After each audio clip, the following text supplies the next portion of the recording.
This Torah class is brought to you by TorahAnytime.com. Out of all the events in the entire Torah, none have been more historically devastating to the Jewish people than the story of the Meraglim. Nothing was even remotely as catastrophic as the negative report that the 12 spies gave. Nothing brought with it nearly as many negative ramifications as this episode did. If not for the spies, the Jewish people would have been free to enter the land of Eretz Yisrael right away.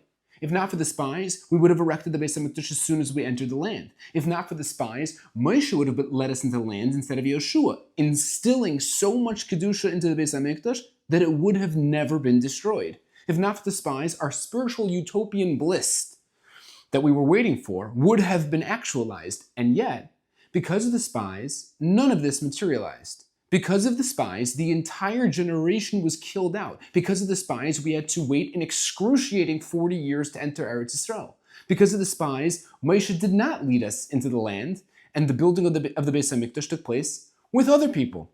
It was prolonged hundreds of years because of the spies. The spiritual utopia we were supposed to enjoy never came to be because of the spies. Hashem declared that the day the spies committed their sin will be a day of sadness and tears for generations. That day was the 9th of Av and became the genesis of Tisha B'Av, the saddest day of the Jewish year. The original day that lives in infamy, the day in which enormous amount of spiritual and physical destruction ravaged the Jewish people for literally thousands of years, including the destruction of the first Beis HaMikdash, the destruction of the second Beis HaMikdash, the Romans killing 580,000 Jews in the city of Beitar, the start of the First Crusade in August 15th, 1096, the expulsion of Jews from England in July 18, 1280, the expulsion of Jews from France, the expulsion of Jews from Spain on July 21st, 1492. Tisha B'Av was also Germany's entrance into World War I on August 2nd, 1914, as well as Heinrich Himmler formally starting the final solution and the start of the Holocaust on August 2nd, 1941. It was the first day of the mass deportations of the Jews from the Warsaw Ghetto to Treblinka on July 23rd, 1942, and the bombing of the Jewish Community Center Buenos Aires, killing and injuring hundreds of Jews on July 18th, 1994. All of these happened on Tisha B'Av. All of these are traced back to the 12 spies. Now here's the million-dollar question. What exactly did the spies do wrong? What exactly was their horrific sin? Did they go out on their mission and come back with lies and exaggerations, dissuading everyone from wanting the land? No. The Ramban in Bereishis says that the Meraglim said the absolute truth. So what was the issue? So the common explanation is that the spies stoked unnecessary fear in the eyes of Klal Yisrael and exclaimed that they would be incapable of defeating the inhabitants of the land. And they overly stressed the fact that the land had dangerous and giant people when they should have been faithful in Hashem's protection and relied on his ability to defend them. And therefore, they were punished. That is the classic explanation. But here's the obvious issue with this explanation. How could these Jews, some of the greatest Jews who ever lived, really think that Hashem wasn't strong enough to wage war against the nations of the land? They really thought that? Didn't Hashem like 10 seconds ago wipe out the entire Egyptian army and bring perhaps the mightiest empire in world history to its knees? Did Hashem not just take an entire ocean and split it in half? Did he not just rain mun down from the sky and send miraculous clouds and fire to protect the Jewish people? Did he not just wage war against Amalek and annihilate them? Wasn't it Hashem's credibility established at this point? Wasn't his reputation as an all-powerful, all-encompassing God proven without a shadow of a doubt at this point? What more do you want him to do? How could they possibly have doubted Hashem? What was going through their minds? So the Sfas Emes gives a very enlightening approach. He says, the spies weren't afraid of the 7 nations inhabiting the land. If Hashem could beat the Egyptians, he could beat the 7 nations. There was no legitimate fear that the all-powerful Hashem would fail in his protection of them. The spies didn't fear failure. The spies feared success. The spies saw in the land the exact opposite of what their existence was in the desert. They saw land that would need to be farmed and lakes that would need to be fished. They saw houses that needed to be built, and they saw fields that needed to be plowed. They saw an existence that in their mind completely cut out Hashem out of their life. Their life was entirely enveloped in Hashem's protection in the desert, with Hashem feeding them with miraculous food and clothing them with miraculous clothing and quenching their thirst with miraculous water and protecting them with miraculous clouds. The land of Eretz Yisrael was the diametrical opposite of that. The reason the spies didn't want to go into the land was not because the land was dangerous and uninhabitable. On the contrary, precisely because it was safe and inhabitable, precisely because humans with their own hands could maintain a civilization on the land, did the spies fear that Hashem would be cut out. The spiritual rendezvous they were having with Hashem would come to an end, and that was too much for the spies to handle. Why go into this land when it's only a step down in our relationship with Hashem? Why promote a land that will do nothing but claw us away from the intimate relationship we have with Hashem? That was what was going through their heads. And therefore, they convinced the nation that the land was too much for them. They convinced the people that the land was not the place they ought to be. But they made a grave mistake. What in their mind was perceived as a desire to remain close to Hashem was in reality a fear of having to maintain the relationship on their own. They wanted spirituality handed to them on a platter, and the land wouldn't do that, so they wanted out. That was the chet of the spies. That mentality was so lethal it had to be completely uprooted, because the very purpose of the Jewish people in this world is to inject holiness into the mundane, to develop a spiritual relationship with Hashem in a seemingly unspiritual world, to inculcate godliness into the fields and the forests and the rivers flowing on this earth. Living in a spiritual incubator does not accomplish that.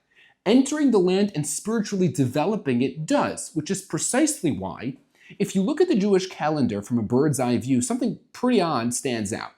Out of 365 days of a year, a whopping 172 of those 365 are days with something holy going on, whether it's Sukkot or Pesach or Lag BaOmer or Tu B'Shvat, Sfira, a Rosh Chodesh, a fast day. There's something going on 172 out of 365 days of the year. Now, strangely, out of those 172 of significance, 127 of them are between Pesach and Sukkot. When you look at the calendar, you realize that the vast majority of the holy days are in the same 6 months between Nisan and Tishrei. Pesach, Sfira, Lag BaOmer, Shavuos, Shavuos B'Tammuz, the 3 weeks, the 9 days, Tisha B'Av, Tu B'Av, Elul, Rosh Hashanah, Aseres Yemei Tshuva, Yom Kippur, Sukkot, Simchas Torah, Shmini Atzeres. Basically, from Sukkot onwards, there's very little going on. And before the stories of Hanukkah and Purim occurred, there was barely anything going on.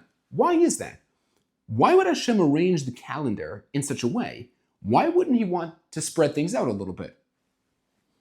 Perhaps the answer is that Hashem wanted to place a nice chunk of time in the calendar every year for us to be able to implant holiness into our mundane lives and to be able to do it all by ourselves. To be able to cry when it's not Tisha B'Av, to be able to daven when it's not Yom Kippur, to be able to dance and sing the Torah's songs when it's not Simchas Torah, to be able to work on ourselves when it's not the Aseres Yemei Tshuva. Hashem wants to give us a time to show him that we could do it on our own. That's why the calendar is designed the way it is. It's for this reason, perhaps, that Tosfos in Eruvin Daf Samach Gimel says that Klal Yisrael had 2 arons. One we kept the regular luchos in, and one we kept the broken luchos in. And the second one with the broken luchos was the one that we would bring into battle with us. Now, why is that? Why are we bringing the broken luchos into battle and not the full set of luchos? Wouldn't you think we should bring the impressive set of complete luchos and not the broken set of luchos? Perhaps the answer is that we specifically brought the broken luchos with us when we went into war, because they reminded us that Hashem wants to see us get up from failure, to pick ourselves up and serve him with self-generated enthusiasm no matter what we do and where we are. That's a reminder we need in a war, a reminder that even though we may be far from home, far miles away from a base madrash or a shul or a yeshiva, even though we're out in the trenches battling, we take inspiration from the broken luchos, that Hashem wants to see us live up to his standards even when we think we're broken, especially when we think we're broken. The reason why Yom Kippur is interpreted to mean Yom Kippurim, implying that Purim is even more important and holy than Yom Kippur, is because Purim is our time to show Hashem that we know how to serve him even when we're completely engulfed in materialism and gashmias. It's the time we show Hashem that we can serve him in our occasionally not so pristine and angelic world. We show Hashem that we can serve him even when we're drunk. It might even be possible that the way one acts on Purim is more of an indicator of his closeness to Hashem than the way one acts on the very pressuring, scary day of Yom Kippur. Our relationship with Hashem is very much like our relationship with our friends. All friends show up to Varts, but great friends are there early and stay late and help set up and help clean up. All friends show up to Shiva houses, but real friends are there the day after Shiva when everybody else left, and they swing by to bring over some chocolates and bring a smile. All friends visit their friend when he's diagnosed with cancer and in the hospital, but real friends are there 6 months later in the Cleveland Clinic when it's Tzom Gedalia and he drove from Passaic and it was raining and he had 3,000 other things to do and he had a headache and he was fasting and he got there and his friend was sleeping and he sat there by his bedside unflinching, unmoving, crying and saying to him over his sleeping body, waiting 3.5 hours for him to wake up just so he could be there to smile at him. That's what real friends do. Our relationship with Hashem is the exact same way. It's easy to daven when things are going great. It's easy to learn when we got the perfect amount of sleep the night before. It's easy to have patience for your wife and kids when you aren't in a rush and you're well caffeinated. The key is to do so when you're not. The key is to daven when you're not in the mood, to learn even when you're tired, to have patience even when you feel like you can't. Hashem wants to see how we act when life is hard, not when life is easy. Listen to this. In Judaism, the number 7 is holy. Only after 7 days is an infant holy enough to get a bris. The 7th day of the week is Shabbos. The 7th year is Shemitah. After 49 years comes Yovel. The 7th month of the year, counting from Nisan, is the holy month of Tishrei, the month of Rosh Hashanah and Yom Kippur and Sukkot. The 7th month of the year, counting from Tishrei, is the holy month of Nisan, the month of Pesach. Sukkot is 7 days long. Pesach is 7 days long. There are 7 special fruits in the land of Eretz Yisrael. 7 is the holiest number in Judaism. So, following this pattern, it would make sense that the 7th word in the Torah is likewise holy. You might even say it's one of the holiest words in the entire Torah. You know what the 7th word is in the Torah? The 7th word in the entire Torah is the word haaretz, the land, the ground, the earth. Perhaps it's telling us that the land we walk on isn't a landscape waiting for us to build our materialistic temples on it. The land is there waiting for us to sanctify it. It's the ultimate medium for spreading Hashem's holy glory. It's the place for us to plant our seeds of spirituality and have them grow across the globe. The world offers a never-ending tsunami of immorality and mundanity. But it's the job of a Jew to inject the world with holiness. Like Reb Hirsch says, the Jewish nation is called the Mamlechas Kohanim, a kingdom of priests. And he explains that to mean the same way Kohanim are to the Jewish people, the Jews are to the rest of the world. The safeguards, the injectors of unadulterated holiness into the world. Listen to the story. I once had a fascinating conversation with a man named David Sachs. David Sachs is a very famous movie and TV show writer living in Los Angeles who contributed to some of the most popular shows of all time. But more importantly, he is a proud Orthodox Jew. And I asked him the following question. I said, why, in your opinion, are there so many Jews who succeed in Hollywood, in the movie, TV, and Broadway show business? Virtually everywhere you look, you'll find Jews, be it the actor, the producer, the writer, the director. Why is that?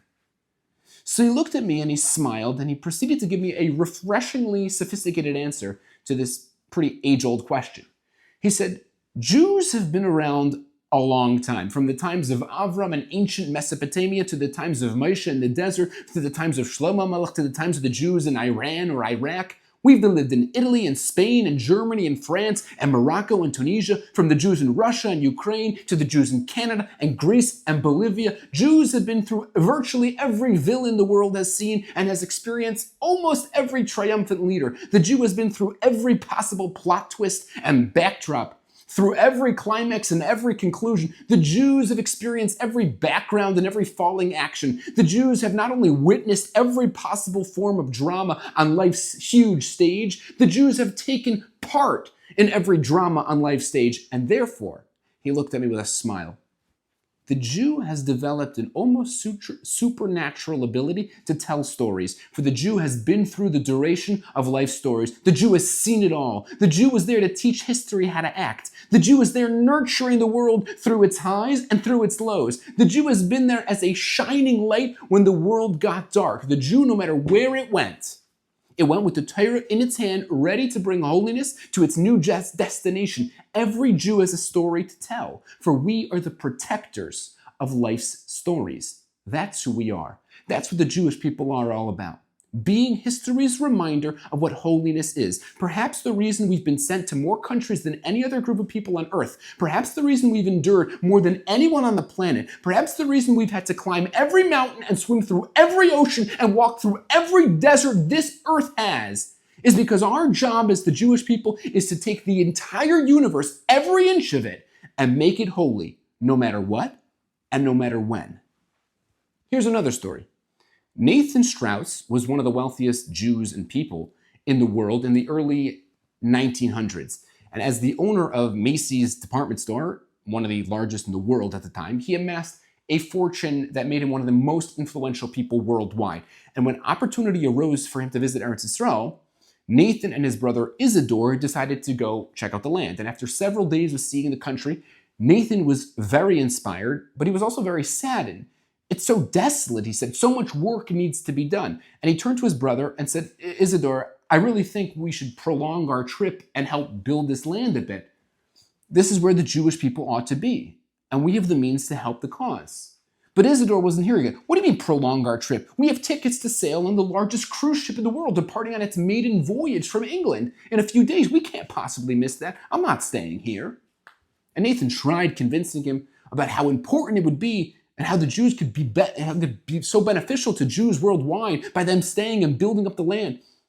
But his brother was adamant he was not missing that cruise. And so they parted ways, and Nathan poured out his heart and soul into building as much as he could, and his brother ran off to catch his dream cruise. Now, you may have heard of that cruise ship. It was called the Titanic and remains one of the most famous and tragic disasters ever to take place at sea. The boat struck an iceberg in the middle of the ocean and sank, killing hundreds of passengers, including Isidore Strauss. It's one thing to be a Jew in comfortable America, making money, living the life. But it's a whole other thing picking yourself up, going to your brethren in Eretz Yisrael and feeling for them and helping them and rolling up your sleeves and help cultivate Hashem's land. That's living as a Jew when it's hard. That's what Hashem is looking for. Isidore Strauss is currently on the bottom of the Atlantic Ocean. Nathan Strauss has the entire city of Netanya named after him, not to mention the famous Rechav Strauss. He set up health centers and funded yeshivas. His legacy lives far beyond his time on earth. Because when it turned a little difficult, when he had to choose between mundanity or spirituality, he stepped up to the plate. That's what Hashem wants for us, to realize what's real and meaningful in this world and to live a life keeping the main thing the main thing. We are all living in a world scrambling for spirituality. The Jew has a job to inject it with spirituality. The spies were afraid of that. They lost out on the schos. It was our job then, and it remains our job now. The setting might be different, but the mission is very much the same. Take an unholy world and make it holy.